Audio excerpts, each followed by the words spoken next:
आजच्या आपल्या या चिंतनामध्ये आपण 17व्या ओवीपासून ना का 18वी सर 17व्या क्रमांकाच्या ओवीपासून सुरुवात करणार आहोत. सरांनी खूप सुंदर असं या ओव्यांचं वाचन केलं. आता आपण त्याच्या चिंतनाला सुरू करूयात. भगवान गणेशाला सुरुवातीला नमन करू. वक्रतुंड महाकाय सूर्यकोटी समप्रभ निर्विघ्नं कुरु मे देव सर्व कार्येषु सर्वदा. पुंडलिक वरदाहरी विठ्ठल श्री ज्ञानदेव तुकाराम पंढरीनाथ भगवान की जय. माऊली ज्ञानेश्वर महाराज की जय. जगद्गुरु संत तुकाराम महाराज की जय. सब संतन की जय. माझा आवाज सर्वांना व्यवस्थित येतोय? आवाज व्यवस्थित येतोय सर्वांना?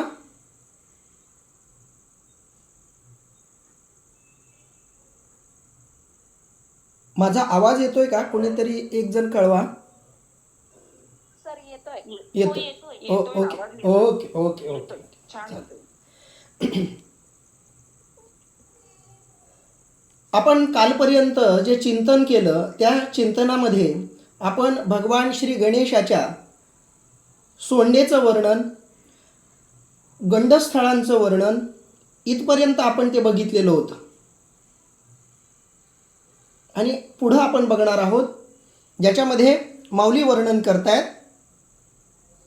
प्रमेय प्रवाल सुप्रभ द्वैताद्वैत तेची निकुंभ सरिसे एकवटती ईभ मस्तकावरी.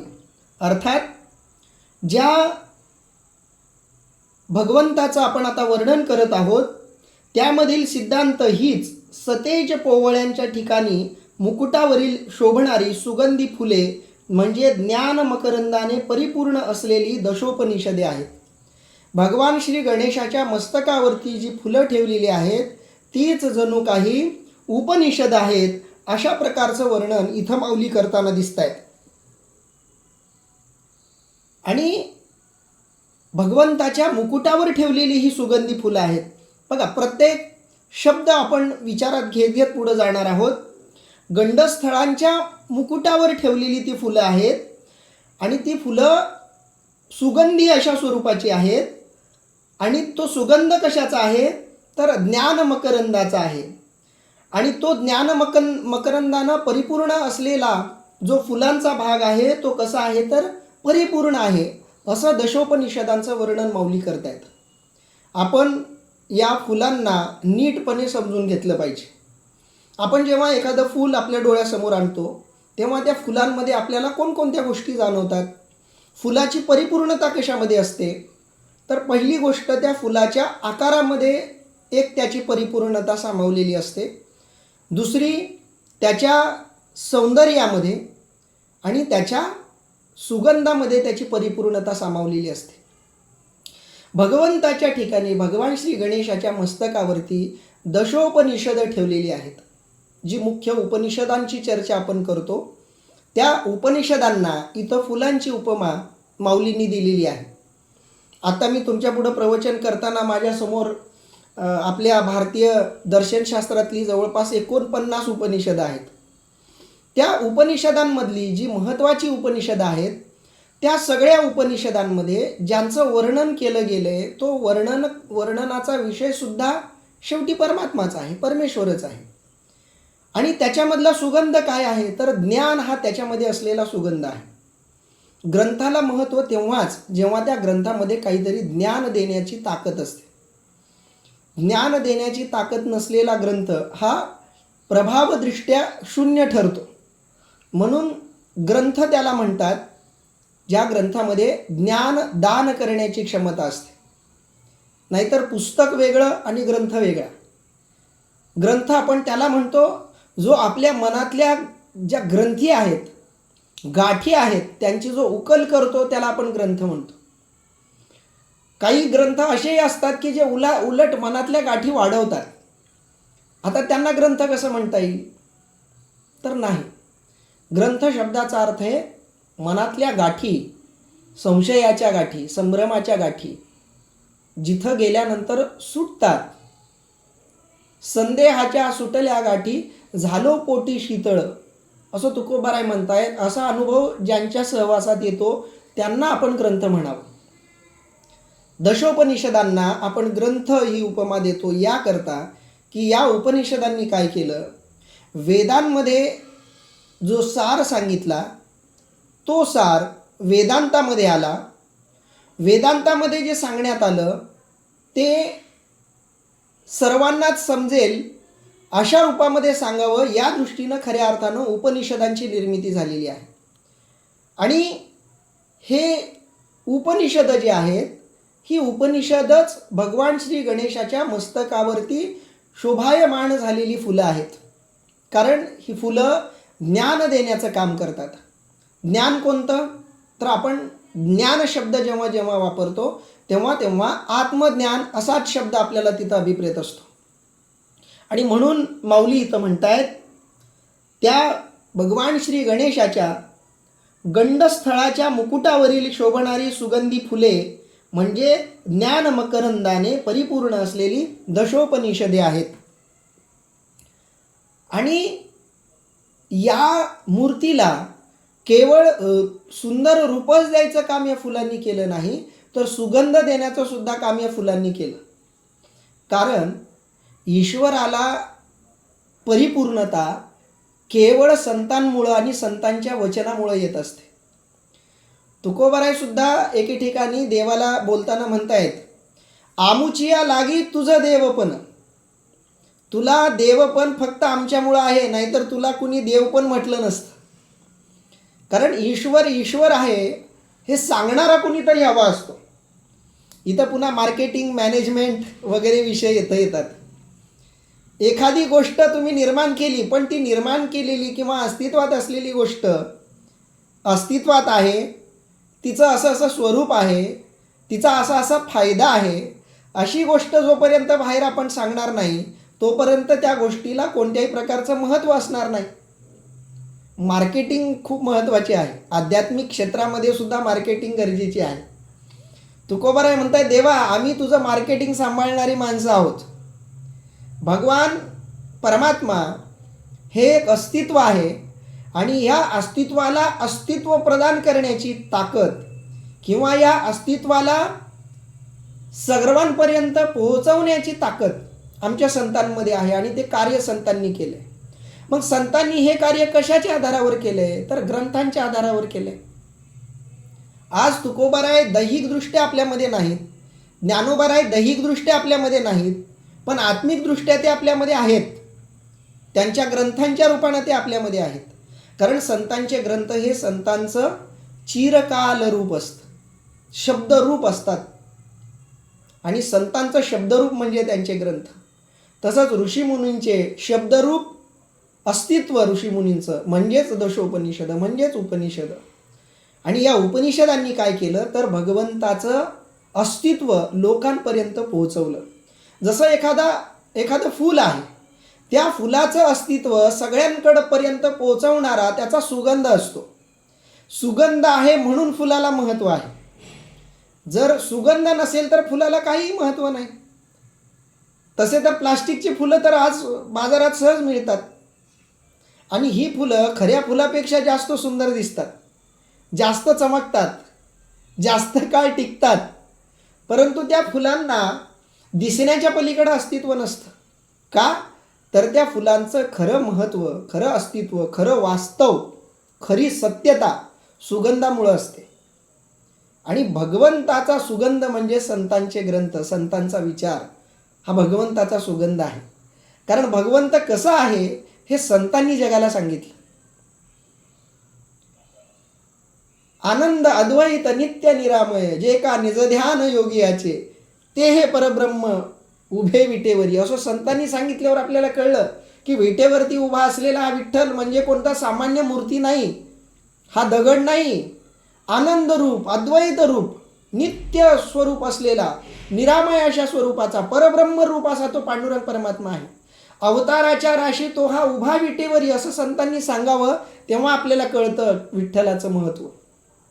आणि म्हणून फुलांच्या सुगंधाद्वारे जसा फुलाचा प्रचार होतो तसा संतांच्या ग्रंथाद्वारे, संतांच्या विचाराद्वारे भगवंताचा प्रचार प्रसार होतो. भगवंताची गुणकीर्ती, भगवंताचं सत्य स्वरूप, सत्य तू सत्य तू सत्य तू विठ्ठला, कागा हा दाविला जगदाकार, असं तुकोबाराय जेव्हा म्हणतात तेव्हा सामान्य साधकालाही कळायला लागतं की हा विठ्ठल कोण आहे? हा सत्य स्वरूप आहे, हा अवताराची राशी आहे, हा परब्रह्म आहे. असं भगवंताचं रूप आपल्यापर्यंत पोहोचवलं ते संतांनी. संतांनी म्हणजेच संतांच्या शब्दांनी, म्हणजेच संतांनी लिहिलेल्या, संतांनी सांगितलेल्या ग्रंथांनी. आणि म्हणून भगवान श्री गणेशाच्या मस्तकावर असलेली ही फुलं म्हणजेच दशोपनिषद ही त्या भगवंताला सुशोभित करणारी आहेत. आणि या फुलांची उपमा देऊन या दशोपनिषदांचं, या उपनिषदांचं महत्त्व माऊली स्पष्ट करून सांगतायत. बघा माऊली काय म्हणतायत, उपरी वेदोपनिषदे जे उदार ज्ञान मकरंदे, ती कुसुमे मुकुटी सुगंधे शोभती बही.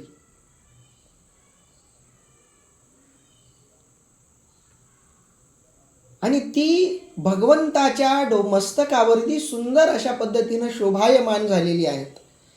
कारण जेवढं त्या भगवंताचं वर्णन करावं तेवढी ती मूर्ती सुशोभित व्हायला लागते. एखाद्या फुलाचं वर्णन आपण करायला गेलो तर त्याच्यामध्ये असलेले आकाराचे बारकावे, त्याच्यामध्ये असलेले रंगाचे बारकावे, त्याची रचना, याचं जितकं आपण बारीक तपशीलवार वर्णन करू तितकं त्या गुलाबाचं सौंदर्य अधिकाधिक खुलत जातं. तसंच भगवंताच्या वेगवेगळ्या लीलांचं, वेगवेगळ्या गुणांचं इतक्या बारकाईनं आमच्या संतांनी वर्णन केलं. त्या वर्णनामुळं खऱ्या अर्थानं तो भगवंत, तो परब्रह्म सुशोभित झाला असं माऊलींना इथं सुचवायचं आहे. पुढं माऊली म्हणतायत, अकार चरण युगल, उकार उदर विशाल, मकार महामंडल मस्तकाकारे. आता भगवान श्री गणेशाच्या ठिकाणी असलेल्या ओंकाराचं वर्णन माऊली करतायत. ओंकारातील अकार हा दोन्ही चरणांच्या ठिकाणी आहे. आकार म्हणजे भगवंताचे दोन्ही चरण. बघा जेव्हा भगवान गणेश बसलेले आहेत तेव्हा त्यांच्या मांड्यांचा जो आकार झालेला आहे तो ओंकार मधला जो उ आहे, ज्याच्यामध्ये आकाराची मात्रा येते, त्याचं इथं वर्णन आपल्याला आलेलं दिसतं. म्हणून इथं माऊली म्हणतायत, ओंकारातील आकार हा दोन्ही चरणांच्या ठिकाणी, उकार उदर विशाल. त्या ओंकार मधला जो उकार आहे तो उकार म्हणजे भगवान श्री गणेशाचा उदर आहे, अशा पद्धतीचं वर्णन इथं माऊली करतायत. मे बी लॅपटॉपची बॅटरी थोडी डाऊन आहे पण ठीक आहे चालेल. उकार उदर विशाल, उकार जो आहे तो विशाल असं भगवंताचं उदर म्हणजे पोट हे जणू काही त्या ओंकाराचा उकार आहे. आणि पुढं माऊली म्हणतायत, मकार महामंडल मस्तकाकारे. मकार काय आहे तर मस्तकातलं जे महामंडल आहे तो जणू काही मकार आहे. कारण ओंकार हा शब्द 3 अक्षरांपासून बनतो, अ, उ आणि म. यातला अ अकारांत आहे, उ उकारांत आहे आणि म मकारांत आहे. आणि या तिघांच्या एकत्रीकरणातून ओम बनलेला आहे. आणि म्हणून माऊली इथं वर्णन करतायत, ओंकारातून आकार हा दोन्ही चरणांच्या ठिकाणी, उकार हा विशाल उदराच्या ठिकाणी व मकार हा सर्व अवयवात श्रेष्ठ अशा मस्तकाच्या ठिकाणी आहे. आता हा अकार काय, हा उकार काय आणि हा मकार काय, याच्याबद्दल आपण जेव्हा चिंतन करायला जातो तेव्हा वेगवेगळ्या चिंतकांनी, वेगवेगळ्या अभ्यासकांनी, वेगवेगळ्या संतांनी ह्याची वेगवेगळी अर्थ, वेगवेगळी निरूपणं दिलेली आहेत. मला आठवतंय मी चातुर्मासाला जेव्हा पंढरपूरला चंद्रशेखर महाराज देगलूरकरांच्या मठामध्ये असायचो तेव्हा आम्ही पंढरपूरमध्ये नुसत्या या ओम शब्दावर 4 महिने प्रवचन ऐकलं होतं. 4 महिन्यांचं प्रवचन फक्त एकाच अक्षरावर ओम ह्या. आणि त्यातल्या या आकार उकार आणि मकारावर एवढं गंभीर आणि खोल चिंतन महाराजांनी मांडलेलं होतं की तेव्हा आपल्याला कळलं की ज्ञानोबांच्या ज्ञानेश्वरीमध्ये किती ताकद आहे, किती सखोलता आहे, किती गर्भता आहे या ज्ञानोबांच्या एका एका शब्दामध्ये. आणि म्हणून आपण काय त्याचं वर्णन करू या आकाराचं, उकाराचं आणि मकाराचं. बघा, अकार जो आहे तो रूपाचा दर्शक आहे, मकार जो आहे तो अद्वैताचा सूचक आहे आणि मधला उकार जो आहे तो दोघांना जोडणारा समन्वयवादी रूपातला तो आहे. या रूपातून मला या ओंकाराचं दर्शन झालं. एक सगुण आहे, एक निर्गुण आहे आणि एक दोघांमध्ये समन्वय साधणारा आहे. कारण मकाराचं वर्णन करताना मकार महामंडल मस्तकाकारी असं माऊली म्हणतात. मकाराला कोणत्याही प्रकारचा आकार नाही, तो विस्तृत आहे, विशाल आहे, त्याला कोणत्याही प्रकारची मर्यादा नाही. म्हणून मकाराला विशाल मस्तकाची उपमा माऊली देत आहेत. आणि अकार या शब्दामध्येच आकार आहे. आकार आहे म्हणजेच सगुणता आहे. आणि ओम हे परिपूर्णतेचं प्रतीक यासाठी की याच्यात सगुणही आहे, याच्यात निर्गुणही आहे आणि याच्यात सगुण निर्गुणही आहे. तुझं सगुण म्हणू की निर्गुण रे, सगुणू निर्गुणू एकू गोविंदू रे. किती सुंदर माऊली वर्णन करतायत. भगवंताला सगुण म्हणावं की निर्गुण म्हणावं. बरेच जण आम्हाला प्रश्न विचारतात की भगवंत जर निर्गुण निराकार आहे तर त्या विठ्ठलाची भक्ती कशाला करायची? 4 महिने चालत जाऊन त्या दगडाच्या वरती डोकं का आपटायचं? त्याचं उत्तर असं आहे, खूप वेगवेगळ्या महापुरुषांनी वेगवेगळी उत्तरं दिलेली आहेत त्याच्या संदर्भात. एके ठिकाणी मोरारी बापू यांनी खूप सुंदर या प्रश्नाचं उत्तर दिलं. त्यांनाही असं विचारण्यात आलं होतं की राम जर निर्गुण निराकार आहे तर मग तुम्ही शिवधनुष्य हातात घेतलेल्या रामाचंच का वर्णन करता, त्याचीच कथा का गाता? तर त्यांनी खूप सुंदर उत्तर दिलं त्याचं की म्हणे तुम्ही टायरमध्ये हवा का भरता? हवा तर सगळीकडे आहे, म्हणजे टायरमध्ये पण आहे. मग आपण वेगळी टायरमध्ये हवा का भरतो किंवा ती हवा भरण्यासाठी वेगळं यंत्र का वापरतो? कारण टायरात वेगळी हवा भरल्याशिवाय गाडी चालणार नाही. तसं परमात्मा जरी सगळीकडे असला तरी विशेष रूपानं तो कुठंतरी अस्तित्वात असायला पाहिजे. असं एखादं यंत्र असायला पाहिजे की जे विशिष्ट जागी विशिष्ट प्रमाणात हवा देईल जिथं गरज आहे तिथं. टायरमध्ये हवा अस्तित्वात आहे, पण यंत्र लावून ती हवा आपण भरतो का? तर योग्य प्रवास करण्यासाठी जेवढी हवा अपेक्षित आहे तेवढी हवा बाहेर अस्तित्वात नाही. मग आपल्याला हवी तेवढी हवा देणारा एखादा काय म्हणू यंत्र आपल्यासमोर असलं पाहिजे, म्हणून आपण ते हवा भरण्याच्या जागेवरती जातो ना. दुसरं उदाहरण त्यांनी दिलं, मातीला आपण सुगंधा म्हणतो, मातीमध्ये सुगंध असतो असं आपण म्हणतो. म्हणून कुठलीही माती उचलून नाकाला लावली म्हणजे तो सुगंध येईल का आपल्याला? मातीच्या ठिकाणी सुगंध आहे याच्यामध्ये कोणताही वाद नाही, परंतु त्या सुगंध रूप असलेल्या मातीत अशा काही गोष्टी मिसळलेल्या आहेत की त्याच्यामुळं मातीचा मूळ सुगंधच नष्ट झालेला आहे किंवा लपला गेलेला आहे. नष्ट झाला म्हणण्यापेक्षा लपला गेलेला आहे, झाकला गेलेला आहे. मग तशाही मातीतला सुगंध जर आपल्याला बाहेर काढायचा असेल तर तो फुलांच्या रूपानं आपल्यामध्ये येतो. फुलांच्या रूपात येणारा सुगंध हा मातीतलाच सुगंध असतो, पण मातीत तो सामान्य रूपानं आहे, फुलांमध्ये तो विशेष रूपानं येतो. भगवंत सगळीकडे आहे, पण मूर्तीमध्ये तो जेव्हा येतो तेव्हा तो विशेष रूपानं येतो. तिथून आपल्याला हवं तेवढं अध्यात्म, हवी तेवढी सकारात्मक ऊर्जा, हवं तेवढं पावित्र्य, हवी तेवढी सात्विकता आपल्याला घेता येते. त्याच्यासाठी कोणतं तरी एक निमित्त हवं असतं. मग ते निमित्त कोणतंही असू शकतं.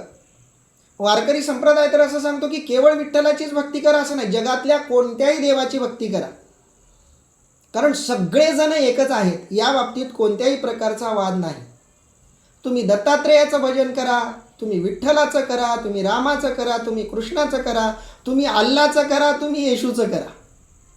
तुम्ही कोणत्याही एका आकाराला ईश्वर रूप मानून त्याला भजलात तर तो तीच तुम्हाला ताकद देईल, तीच तुम्हाला शक्ती देईल जी एखाद्या परब्रह्माच्या आराधनेतून तुम्हाला मिळेल. किती खूप सुंदर कथा वारकरी संप्रदायात सांगितली जाते. सज्जन कसाईची कथा. सज्जन कसाई हे मांस विक्रीचं काम करायचे. मग ते मांस विक्री, आता जे वडिलोपार्जित चालत आलेला व्यवसाय आहे ते तो चालवत होते. आणि मग ते मांस विकताना ते एक शाळीग्राम ठेवायचे.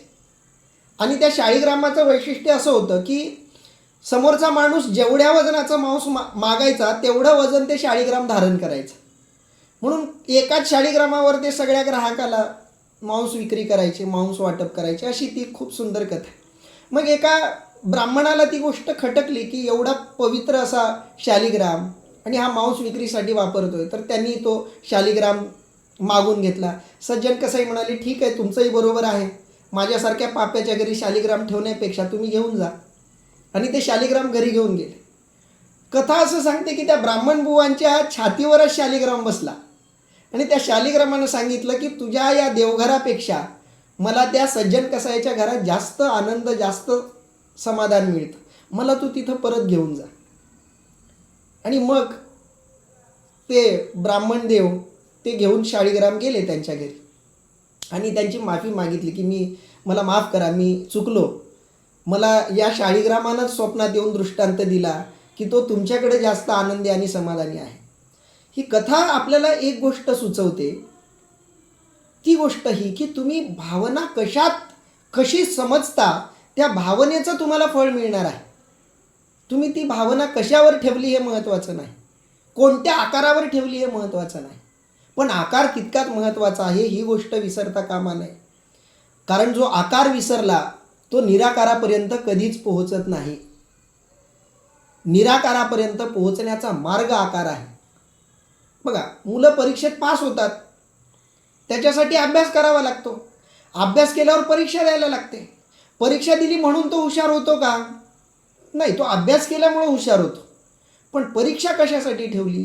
तो हुशार आहे हे कळावं, हे त्याला समजावं याच्याकरता परीक्षा आहे. त्यालाच नाही, इतरांनाही समजावं याच्याकरता.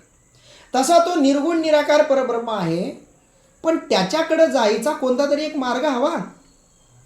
कितीही मोठं घर असलं तरी त्याचा दरवाजा छोटा का होईना दरवाजा ठेवायलाच हवा. दरवाजाच नाही ठेवला तर घरात जाणार कसं तुम्ही?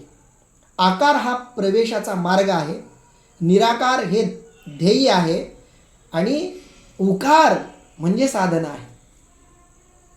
म्हणून माऊली म्हणतायत भगवंताचे चरण हे जणू काही तो अकार आहे. मकार म्हणजे निर्गुण निराकार असं त्याचं अस्तित्व आहे आणि या दोघांना जोडणारा जो आहे तो उकार आहे. आणि म्हणून आपल्या जीवनामध्ये या ओंकाराची साधना खूप गरजेची आहे. बाकी ओंकारावर खूप बोलता येईल, नंतर आपण कधीतरी त्याच्यावर चिंतन करू. परंतु माऊलींच्या डोळ्यासमोर असलेला जो ओंकार रूप भगवान गणेश आहे, भगवान गणेशाचं रूप म्हणजेच ओंकार आहे असं माऊली म्हणतायत. माऊलींची ओवी म्हणावी, डोळे बंद करावेत आणि भगवान गणेशाची मूर्ती डोळ्यासमोर आणावी. आपल्याला उभ्या आकाराचा एक ओंकार दिसते. त्या मांड्या म्हणजे अकार आहे, उदर म्हणजे उकार आहे आणि मस्तक म्हणजे मकार आहे. अशी ती मूर्ती आहे. आकाराचं अधिष्ठान आहे, उकाराचा विस्तार आहे आणि मकाराच्या ठिकाणी विशालता आहे. बघा, आकार जितका गरजेचा आहे तितकाच आकाराचा उकार सुद्धा म्हणजे त्याचं विश्लेषण सुद्धा गरजेचं आहे.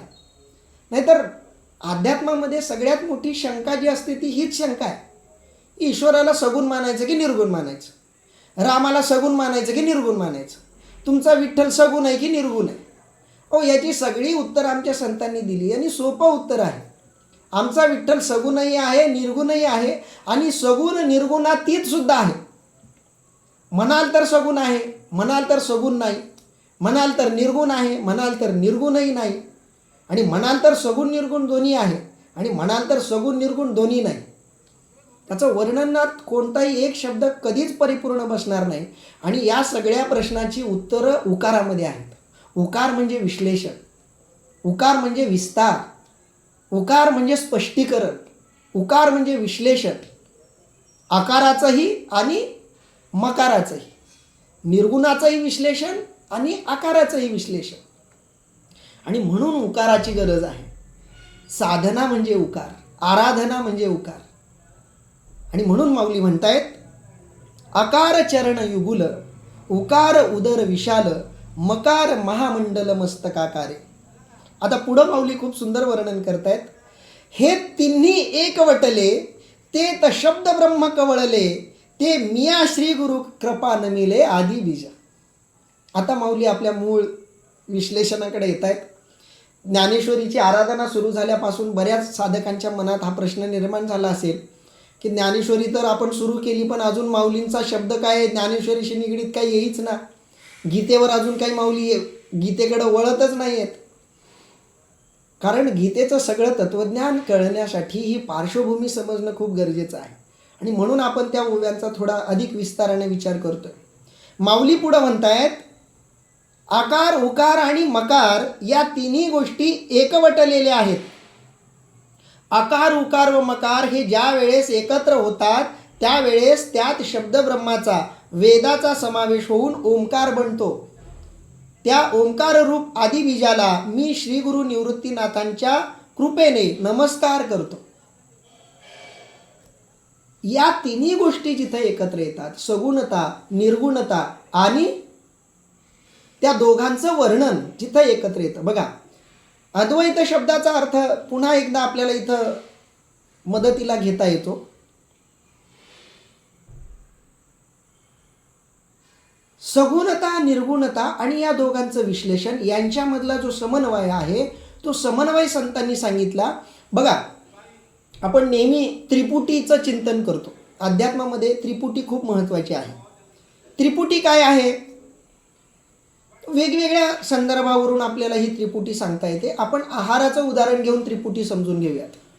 बघा, खाण्यासाठी आपण समोर घेतलेला पदार्थ एक भाग, खाणारा दुसरा भाग आणि खाण्याची प्रक्रिया हा तिसरा भाग. बघा, खाण्याची प्रक्रिया पूर्ण होण्यासाठी तीन गोष्टींची गरज आहे. एक, जो पदार्थ खाल्ला जातोय तो पदार्थ, दुसरा तो पदार्थ खाणारा, आणि तिसरा पदार्थ खाण्याची प्रक्रिया. आकार काय आहे? तर या दोघांपैकी जो ग्रहण करणारा आहे तो आकार आहे असं आपण समजू. निर्गुण ब्रह्म कोण आहे? तर तो मकार, म्हणजे जो पदार्थ खायचा आहे तो आपण समजू.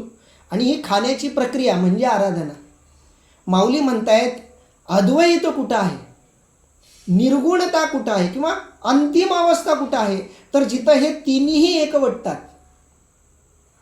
म्हणजे जिथं भोजन, भोज्य आणि भोजनाची प्रक्रिया हे तिन्ही जिथं एकवटतात तिथं खऱ्या अर्थानं परिपूर्णता प्राप्त होते. तिथं खऱ्या अर्थानं परब्रह्माचं, ब्रह्मज्ञानाचं अवतरण होतं. जोपर्यंत मनामध्ये द्वैत आहे तिथंही परिपूर्णता नाही. लक्षात घ्या, ज्ञानोबारायांना,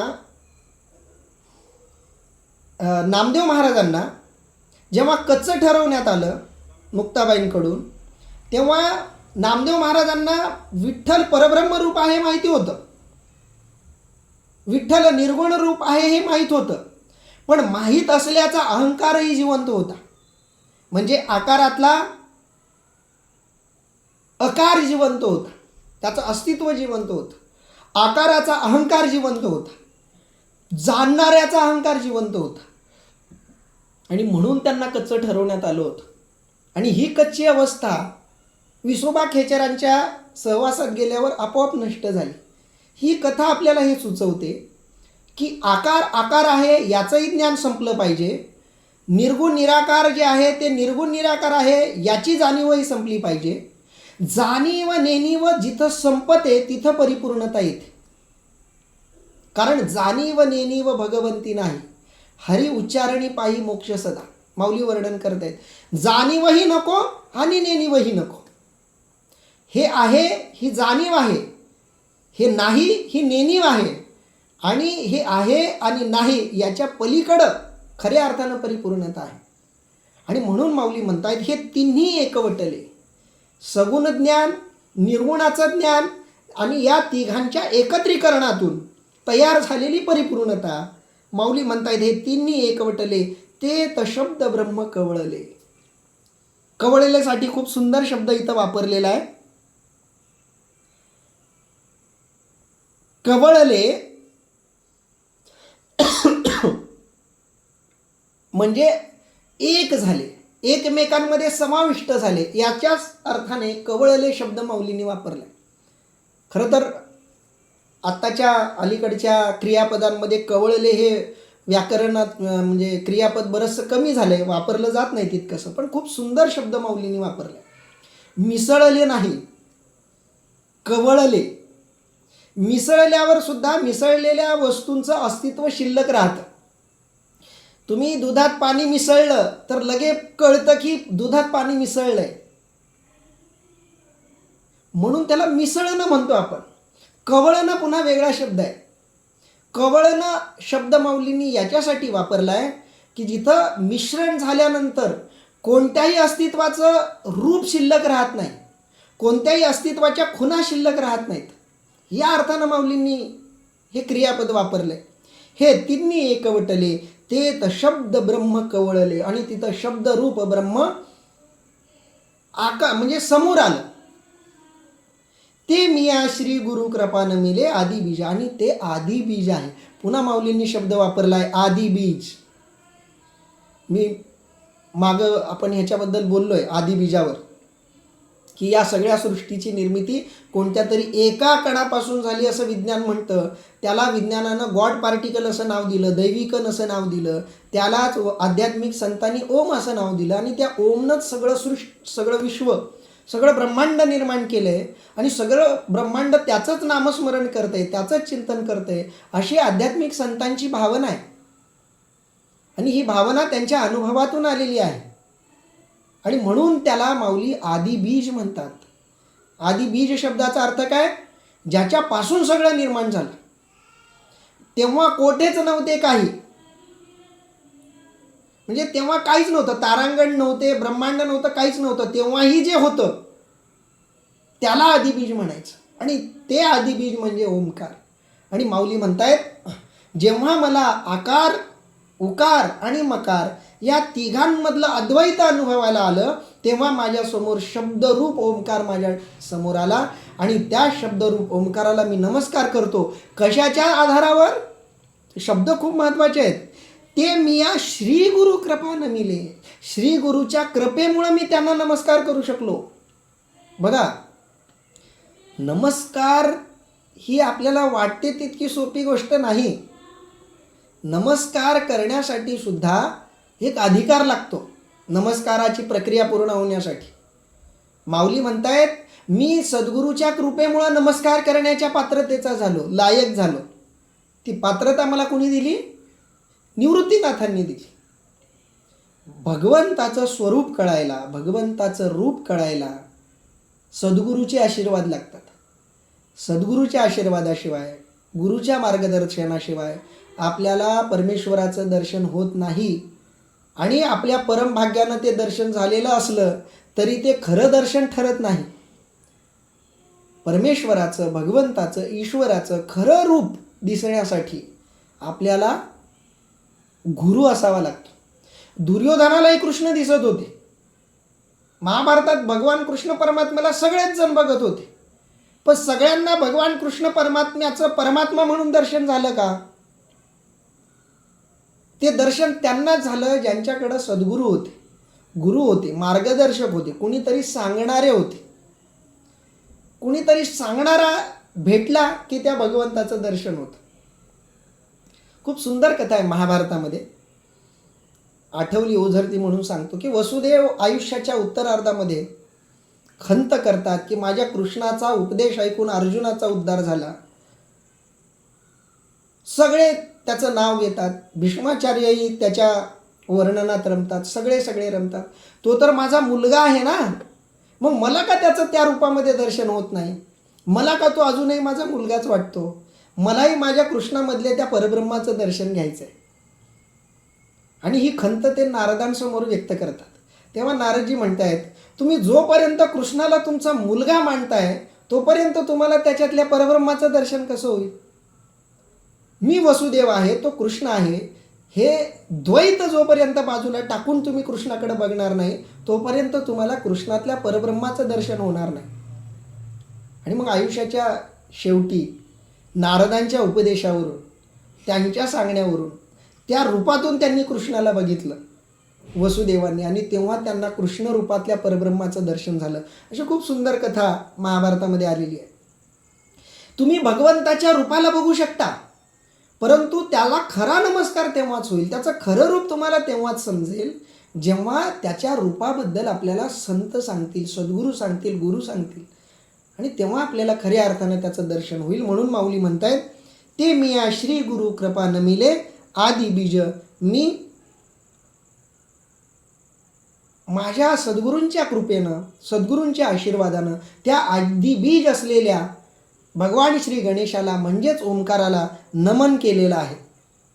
इथपर्यंत माऊली भगवान श्री गणेशाचं वर्णन करतायत. आता पुढचं जे विवेचन आहे ते माऊली आपल्या विवेचनाचा मोर्चा, आपल्या विवेचनाचा ओघ दुसऱ्या आराध्य देवतेकडे वळवतायत. आत्तापर्यंत माऊलींनी भगवान श्री गणेशाचं वर्णन केलं, कारण शास्त्र सांगतं की कोणत्याही शुभ कार्याच्या सुरुवातीला भगवान श्री गणेशाला नमन केलं की बाकीच्या सगळ्या पुढच्या ज्या गोष्टी आहेत त्या निर्विघ्नपणे पार पडतात. म्हणून आधी गणेशाला वंदन आहे. आणि जसं मी सुरुवातीलाच म्हणालो की सगळ्या देवतांची या गोष्टीला संमती आहे, आणि म्हणून सुरुवातीला माऊली भगवान श्री गणेशाला नमन करतायत. आणि त्याच्यानंतर माऊली वळतायत माता शारदेच्या स्वरूप वर्णनाकडं, सरस्वतीच्या वर्णनाकडं. कारण ज्ञानरूप जर भगवान गणेश असतील तर त्याचं शब्दरूप म्हणजे माता सरस्वती आहे. आणि म्हणून सरस्वती मातेच्या वर्णनाकडं माऊली वळतायत. आता अभिनव वाग्विलासिनी, जे चातुर्यार्थ कला कामिनी, ते श्री शारदा विश्वमोहिनी नमिली मिया. आता अपूर्व अशा वाणीचे ठिकाणी विलास करणारी, चातुर्य अर्थ व कला यांची स्वामिनी आणि विश्वाला मोहित करणारी अशी जी सरस्वती, तिला मी नमस्कार करतो. खरं तर आता आपण सरस्वती मातेच्या वर्णनाकडे वळतोय. या ओवीचा थोडासा विचार करूनच आपण पुढे जाऊयात. थोडासा वेळ आपल्याकडे आहे तसा. का स्वतंत्रपणे उद्या चिंतन करूयात, कारण आज समाधानकारक वेळ शिल्लक राहणार नाही आहे या ओवीवर चिंतन करण्यासाठी. म्हणून आपण त्याचं चिंतन उद्या स्वतंत्रपणे करूयात या ओवीचं, ज्याच्यामध्ये माऊली सरस्वती मातेचं वर्णन करतायत. कारण आजच्या काळाच्या दृष्टीनं ही ओवी अतिशय महत्त्वाची आहे. कारण ज्ञानदेवता ही आपल्याला प्रत्येक संकटामधून बाहेर काढणारी देवता आहे. म्हणून या देवतेचं आपण स्वतंत्रपणे वर्णन करूया. तत्पूर्वी कुणाला आजच्या या चिंतनाच्या संदर्भात काही प्रश्न असतील, काही शंका असतील तर आपण त्याच्यासाठी थोडासा वेळ देऊया.